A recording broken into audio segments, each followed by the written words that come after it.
நட்சத்திர கனவுகள் அத்தியாயம் 2. தன் தோழி அமுதா கூறியது யாழ்மதியை யோசிக்க வைத்தது. நிச்சயம் வருவான் என்ற உறுதி இருந்தும் மனதிலோ ஏதோ ஒரு தடுமாற்றம்.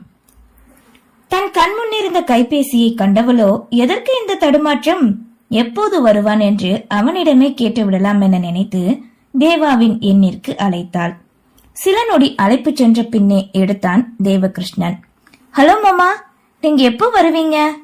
எடுத்ததும் முதல் வார்த்தையே அவளிடம் அதுவாக வர, அதற்கு தேவாவும் இதோ சென்னை வந்து இறங்கிட்டேன் மதி, நாளைக்கு காலையில வந்துருவேன். என்னம்மா சடனா கால் பண்ணிருக்க, என்ன விஷயம், ஏன் கேக்குற இங்க? அது ஒண்ணும் இல்ல தேவா மாமா, நாளைக்கு உங்க பிறந்த நாள் இல்ல, அதான். ஆமா மதி, நான் உன் மாமா தானே, என்ன சர்ப்ரைஸ் வச்சிருக்கீங்க எனக்கு? வீட்டுல யார் பேசினாலும் சர்ப்ரைஸ் மட்டும் சொல்றீங்க, மறக்காம சரியான நேரத்துக்கு வந்துருன்னு சொல்றீங்களே, என்னடாமா அது? நீங்க இப்படி கேட்டா நான் சொல்லிருவேனா? நீங்க என்ன கொஞ்சி கெஞ்சி கேட்டாலும் சொல்ல மாட்டேனே. சரி, டேக் கேர், கவனமா வாங்க மாமா, வச்சிடுறேன் கூறியவளோ நிம்மதியாக அழைப்பினை துண்டித்தாள். வெளியே மண்டபம் முழுவதும் ஆட்கள் நிறைந்திருக்க, சமையல் கூடத்தில் இருந்து பட்டி வேஷ்டி சட்டை அணிந்து வியர்க்க விறுவிறுக்க வெளியே வந்தான் இளந்திரையன். மணமேடையில் அன்னையும் அத்தையும் சில உறவு பெண்மணிகளும் தட்டுக்களை பரப்பி கொண்டிருக்கவே, அருகில் வந்தவனோ மேடையில் இருந்த மணமக்களின் இருக்கையில் அமர்ந்தான். அதனை கண்ட யாழ்மதியின் அன்னை, என்னலே மருமகனே, கல்யாணம் என்ன உனக்காலே இப்படி வந்து உட்கார்ந்துட்டு இருக்க, ஏன் இப்படி வேக்குது? கிண்டல் இருந்த வார்த்தையில் அக்கறையும் இருக்க, பின்ன ஓடி ஆடி வேலை பார்த்தா வியக்கத்தானே செய்யும், அதெல்லாம் தெரியல அத்தை, இந்த இடத்துல உட்கார்ந்தா அப்படி ஒரு சுகம், இங்க மட்டும் ஏசி சில்லுன்னு வருது கூறியவனோ பின்னே ஹாயாக சாய்ந்து காற்றினை வாங்கினான். இப்ப என்ன மதனி, அண்ணனுக்கு பதில தம்பி இருந்துட்டு போறான் என உறவு பெண்மணி கூற, அதெப்படி ஏத்துக்க முடியும், என் மகன் ஒசரத்துக்கு அவன் வருவானா என்று இளந்திரையின் அன்னை விஷாலாட்சி கேட்டார். ஆமாத்த, வரவே முடியாது, உம்ம மகன் போஸ்ட் கம்ப மாட்ட ஒசரம், ஆனா தேவா மாமா இவனை விட ஒசரம் குறைவுதானே என அங்கிருந்த யாழ்மதியின் அக்கா பிரியதர்ஷினி உரைக்க முகத்தை செலுப்பினார் விஷாலாட்சி. பேசினது போதும், வேலைய பாருங்க, பொம்பளைங்க ஒண்ணு சேர்ந்தா அந்த பொறுமலைதான் எப்பவும்.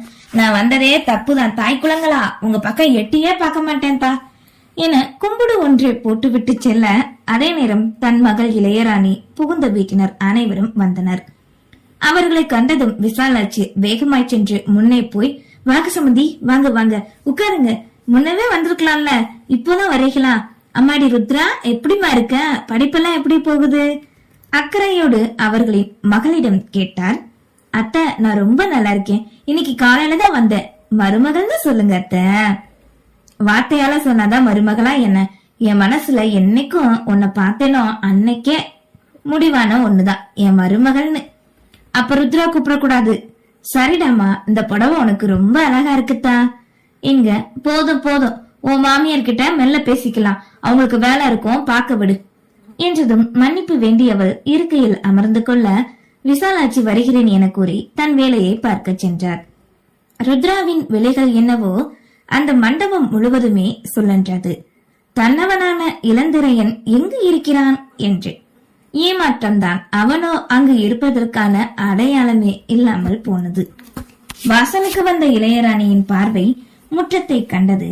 இன்னும் தன் கணவனை காணோமே என்று எண்ணத்திலே காத்திருக்க, என்னக்கா நீ ஏன் இங்க வந்து நினைக்கிட்டு இருக்கீங்க, உட்காருக்கா, கால் வலிக்க போகுது.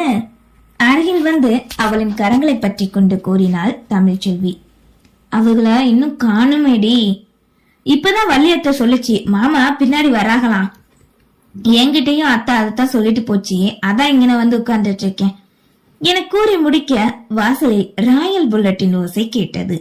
நிமிர்ந்து காண, இளையராணி நினைத்தது போன்றே பட்டு வேட்டி சட்டையில் மீசையை முறுக்கி கொண்டு வந்தான் யோகமித்ரன். இதோ மாமா வந்துட்டாங்கல்ல தமிழ்ச்செல்வி கூற, பைக்கினை விட்டு இறங்கி வாசலில் இருந்த மாமனாரின் வரவேற்பை ஏற்றுக்கொண்டு உள்ளே வந்தவனோ மனைவியின் முன்னே வந்து நின்றான். மலர்ந்த முகத்தோடு அவனை கண்டு புன்னகைக்க, என்ன மச்சினிச்சி, உங்க அக்கா என்ன சொல்றாங்க? அக்காவை விட இன்னைக்கு தங்கச்சி அழகா இருக்கேளே கூறி மனைவியின் முறைப்பினையும் வாங்கி கொண்டான். ரொம்ப புகழ்ச்சி வேண்டாம், அப்புறம் தனியா எங்க கிட்ட சிக்க போறீங்க. அக்கா அடிச்சா தங்கச்சி மருந்து போட்டா சுகமா இருக்கும்ல. என்னங்க இது ஒண்ணு வீடு இல்ல, உங்களை நான் சீக்கிரம் வர சொன்னா அத்தை மாமா எல்லாரும் வந்ததுக்கு அப்புறம் நீங்க வரீங்க. முறைப்போடு கணவனிடம் கேட்க வந்தவர்களுக்கு பன்னீர் தெளிக்க சென்றாள் தமிழ்ச்செல்வி. ஏண்டி கல்யாண மாப்பிள்ளையே வராதப்ப நான் சீக்கிரம் வந்து என்னடி ஆக போகுது? நீங்க மூத்த மாப்பிள்ள, அத மறந்துடாதீங்க கூறிக்கொண்டு செல்ல பின்னே சென்றான் யோகமித்ரன். ஒரு வழியாக அனைவரும் வந்து நல்ல நேரமும் வந்துவிட ஐயர் பெரியவர்களை அழைத்து நிச்சயத்தை ஆரம்பிக்கலாம் என்றார். அங்கே ஒரு இருக்கையை போட தளர்ந்த நடையோடு வந்த வேலம்மாள் பாட்டியை தமிழ்ச்செல்வி அழைத்து வந்து இருக்கையில் அமர வைத்தாள். அவ்வீட்டின் மூத்தவர் வேலம்மாள் பாட்டி. அவரின் ஆசிர்வாதத்தோடு பேரன் பேத்தியின் திருமண வைபவம் ஆடம்பரமாக ஆரம்பித்தது. ஒருபுறம் சங்கரமூர்த்தி விஷாலாட்சி தம்பதியராய் அமர்ந்திருக்க, அவருக்கு பின்னே மகள் தமிழ்ச்செல்வி, இளையராணி, இன்னும் சில நெருங்கிய சொந்தங்கள் அமர்ந்திருந்தனர். அதேபோல் மறுபுறம் தங்கப்பாண்டியன், மகாலட்சுமி அமர்ந்திருக்க, அவரின் அருகில் மூத்த மகள் பிரியதர்ஷினி, கையில் அவளுடைய 3 வயது மகள் மட்டும் சொந்தங்களோடு அமர்ந்திருந்தாள். ஐயரே, எல்லாரும் வந்தாச்சு, நித்திய பத்திரிக்கை வாசிங்க சங்கரமூர்த்தி கூற, அமோகமா வாசிச்சிடலாம். புல்வாய்ப்பட்டியைச் சேர்ந்த சங்கரமூர்த்தியும் லேட் காந்திமதியின் புதல்வனான திரு தேவகிருஷ்ணனுக்கும், சடையூரை சேர்ந்த தங்கப்பாண்டி மகாலட்சுமியின் புதல்வியான திருநெறை செல்வி யாழ்மதிக்கும் ஆவணி மாதம் 18ஆம் தேதி சுபமுகூர்த்த வேளையில் முக்குல தேவர்களின் ஆசீர்வாதங்களோடு இனிதே திருமணம் நடைபெற உள்ளது என்று நிச்சய பத்திரிகையை வாசிக்க இரு வீட்டாரின் முகத்திலும் அத்தனை சந்தோஷம்.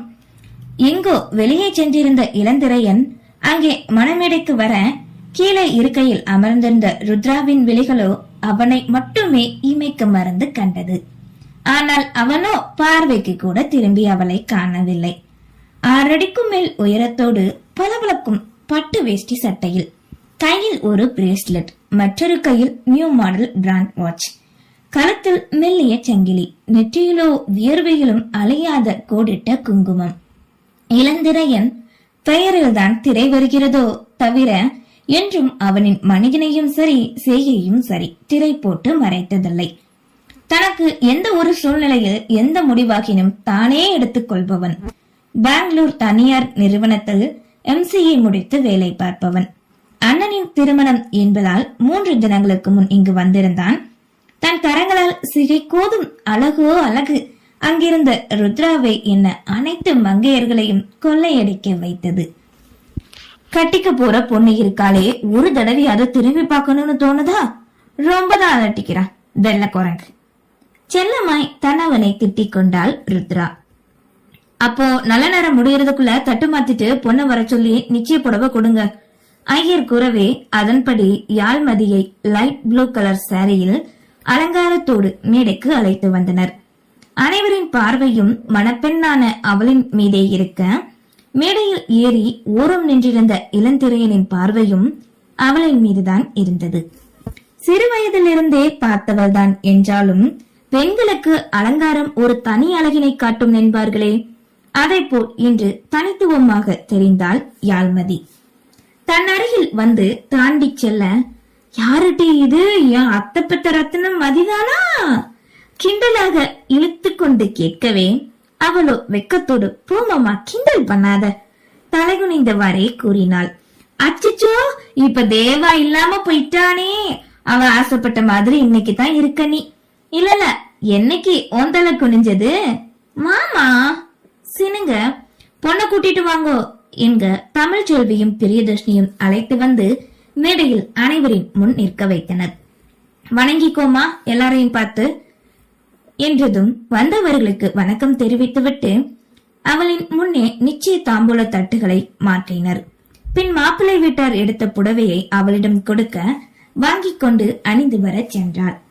என்ன மாப்பிள்ள இருந்தா இன்னும் நல்லா இருந்திருக்கும். சரி, காலையில 2 பேரையும் ஒன்னாதானே பார்க்க போறோம் என அங்கிருந்தவர்கள் கூறிக்கொண்டு அவர்களின் நிச்சயத்தை முடித்தனர்.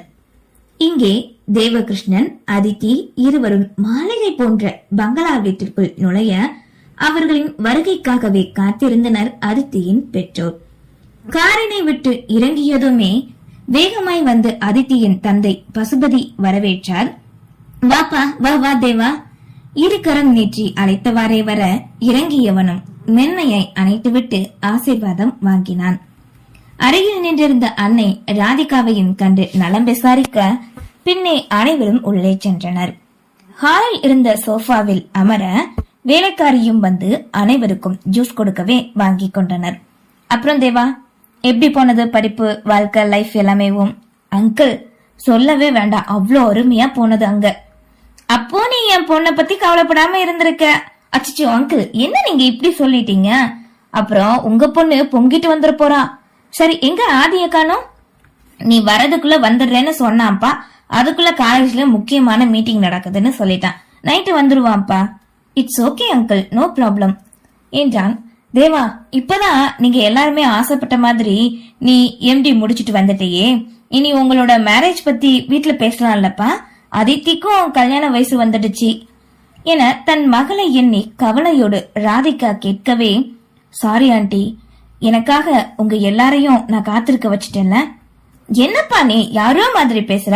அப்போ நீ அதித்தியோட இந்த வீட்டுக்குள்ள வந்தையோ அப்பவே நீ எங்களுக்குள்ள ஒருத்தன்பா என தான் வந்ததும் கேட்டதும் தவறாக நினைத்துவிடக் கூடாது என்ற எண்ணத்தில் கூறினார் ராதிகா. ஆனா எனக்கா இப்ப அப்படி இல்ல தேவா. நம்ம ஹாஸ்பிட்டல்ல வேலை பார்க்கறதுக்கு முன்னாடியே பார்த்தேன் பாரு, அப்பவே எவ்வளவு பிடிச்சிருக்குன்னு தெரியுமா உன்ன என பசுபதி கூற, தன்னவள் கொடுத்த உறவினை கண்டு சந்தோஷமாக அமர்ந்திருந்தான். அங்கிள், ஆன்டி, அதித்தி, நான் ஒரு முடிவு எடுத்திருக்கேன். நாளைக்கு மார்னிங் நான் என்னோட ஊருக்கு போறேன். நாளைக்கு என்னோட பிறந்த நாள். அதனால என் அப்பா என்ன சொன்னாலும் மறக்காம கேட்பாங்க. அதான் நாளைக்கே சொல்லலாம்னு முடிவு பண்ணிட்டேன். சீக்கிரமே நம்ம கல்யாணம் நடக்கும் அதித்தி என்று அருகில் அமர்ந்திருந்த தன்னவளின் கரங்களை பற்றினான். அப்படியா, ரொம்ப சந்தோஷம் தேவா. நான் உங்களோட உங்க ஊரு பேரண்ட்ஸ் யாருமே நான் பார்த்தது இல்ல. நீ பர்மிஷன் கேட்க போறல, அவங்க எப்படி சம்மதம் தானே சொல்லுவாங்க. நானும் வரட்டுமா தேவா, பிளீஸ்? அவளோடு அதித்தி கேட்க பெரும் யோசனையில் அமர்ந்திருந்தான் தேவகிருஷ்ணன். நன்றி.